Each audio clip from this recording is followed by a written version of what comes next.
So one of my clients asked me this week, what is the healthiest body fat percentage that we should be aiming for? Now, a lot of people are probably wondering this because many people are under the impression that the leaner you are and the more ripped you are, the more fit you are, that means you're healthy. That's not necessarily true. On the other side of that spectrum, people are under the impression too that if you have a little bit of body fat, that you're not healthy. That's not true either. So we're going to discuss this topic today, but before I do that, go ahead, hit the like, subscribe, and the bell notification icon so you can be notified when I drop more valuable fitness information. Okay, so let's talk about this. Let's start with when it comes to being lean. Okay, and then towards the end of the video, make sure you stay to the end of the video. That's when I'm going to reveal the optimal body fat percentage that I think you should be in. But before we do that, we have to go over some physiology and some of the concepts in order to understand that. Okay, so make sure you wait till the end. So, a lot of people are under the impression that if you have a ripped physique and you're lean and you're muscular, you are healthier. Well, let's explore this a little bit. Believe it or not, most people who diet their way into single-digit body fat will actually be less healthy. Okay, I'm going to explain why in a second. But let's look at the extreme example of bodybuilders. Okay, bodybuilders literally try to time their leanest, most grainy physique and try to peak it right when competition comes. And there's a reason for this. One, it's really unhealthy. Number two, it's really hard to get very, very ripped, like 4 or 5% body fat and stay that way. Okay, so some people are under the impression that, I'm 30% body fat and I'm going to diet my way down to single digits and I'm going to stay there the rest of my life. No. Most people cannot do that. Now, there are some exceptions though. Some people genetically will stay in single digit body fat. I had a friend of mine who I measured him with my medical grade skin fold calipers in my studio at 7% body fat. He was shredded. It's probably about, maybe 5, 10, 11, maybe 6 feet, 165 pounds, shredded. Muay Thai fighter. He used to brag about eating an entire pizza before bed. So if you were to ask him, you go up to him and you'd say, man, how are you so ripped? And if you followed his advice, you'd end up fat. Okay, so some people just have these freaky metabolisms. He worked as a barber, so he didn't have a super active job. He practiced Muay Thai maybe twice a week. He trained with me once per week. 7% body fat, okay? Was he healthy? Yeah, pretty healthy. I mean, his diet was really good. Besides, a couple times a week, he'd crush a whole pizza by himself. But he was healthy at single-digit body fat because it comes to him naturally. So some people naturally can be single digits and be healthy. Most people who do not fall into single-digit body fat easily or naturally, it's probably going to be detrimental to your health dieting down to that body fat percentage. So keep that in mind. And also keep in mind, most people who diet down to single-digit body fat, it is extremely difficult to maintain it. All right? And if you are one of these people who it doesn't come naturally to, and you diet down to there, there's likely going to be a drop in testosterone. There's going to be a drop in other important hormones. There's going to be a severe drop in energy, cognitive ability. Being that low in body fat for most people is not good. And this is where it comes down to is it healthy? Well, no, not really. From a hormonal perspective, probably not. Then when it comes down to the energy perspective, most people who diet down to single digits, they're going to feel like crap. All right. So you may, for instance, a lot of fitness models will diet down for a photo shoot and then go back to normal. Maybe 10, 11, 12, 13, maybe 15% body fat. Okay. Most people don't walk around shredded. Me personally, I'm probably, 12. This is where I stay. I don't try to diet down to single. I naturally don't really get fat. This is kind of where my body hangs out. Now, let's look at the other end of the spectrum. Obviously, being obese is not healthy. But why? So while fat tissue your body fat is actually also an endocrine organ.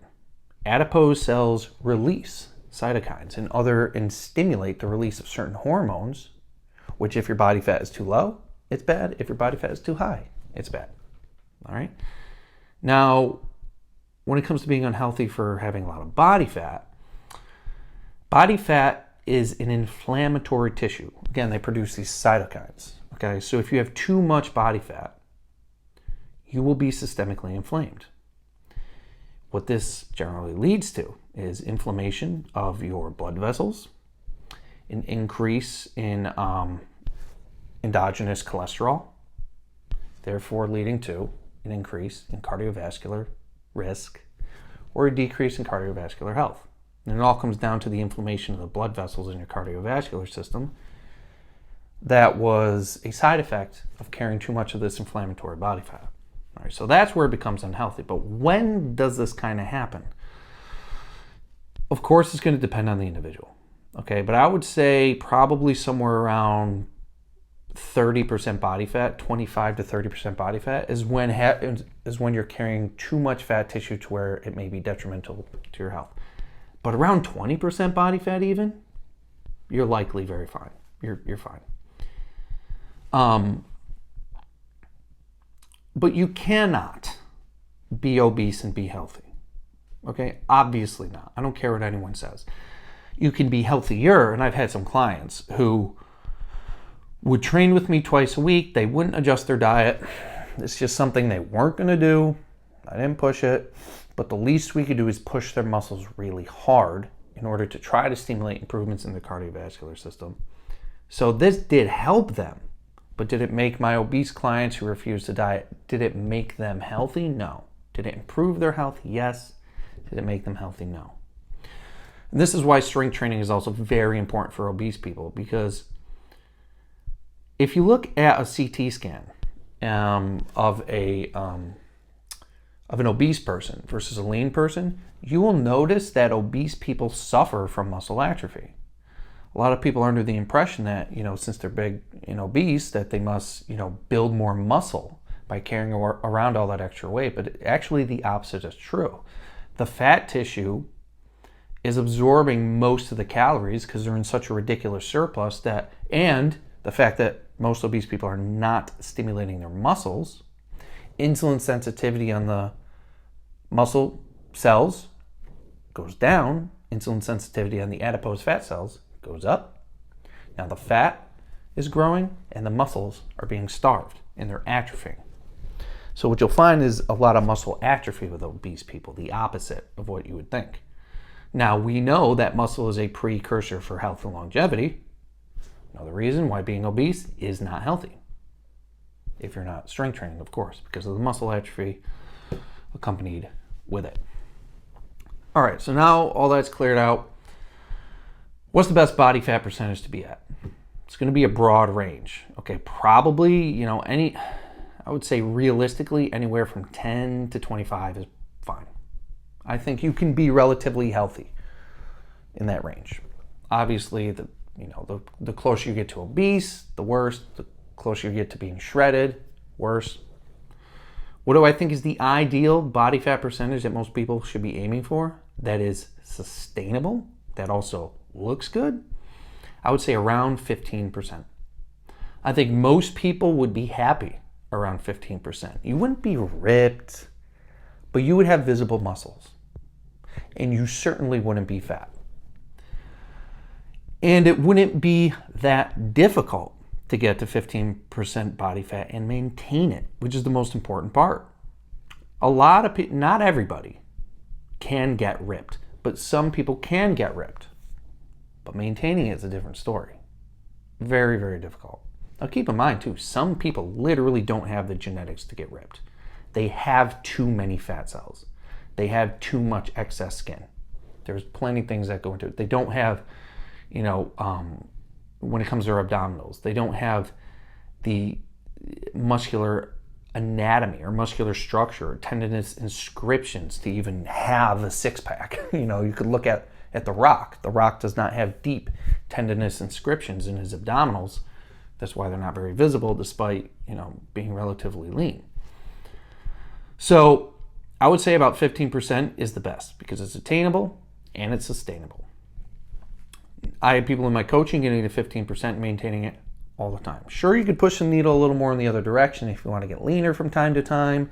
Once you start to, get over 20, 25, you're probably headed in the wrong direction. But I think everybody can be around 15% body fat, and I think everybody should. You would optimize your health, your physical capacity, your functional ability, and your appearance by being around that body fat percentage. Now, if you want help getting to 15% body fat without uprooting your entire life and flipping your life upside down with these impossible to maintain diet fads and impossible to maintain workouts, click the link in the description and join my coaching. I recently had a client gain 2 pounds of muscle in 4 weeks and lose 8 pounds of body fat in just 4 weeks. That's 8 total workouts. That's 4 total hours of training with my coaching. All right. So if you want fast results, sustainable results, and not turning your life upside down to get them, click the link, join my coaching. All right. Don't forget to hit the like, subscribe, and the bell so you can be notified when I give you more information about how to get the best physique you've ever had with the minimal amount of time spent in the gym. See you later.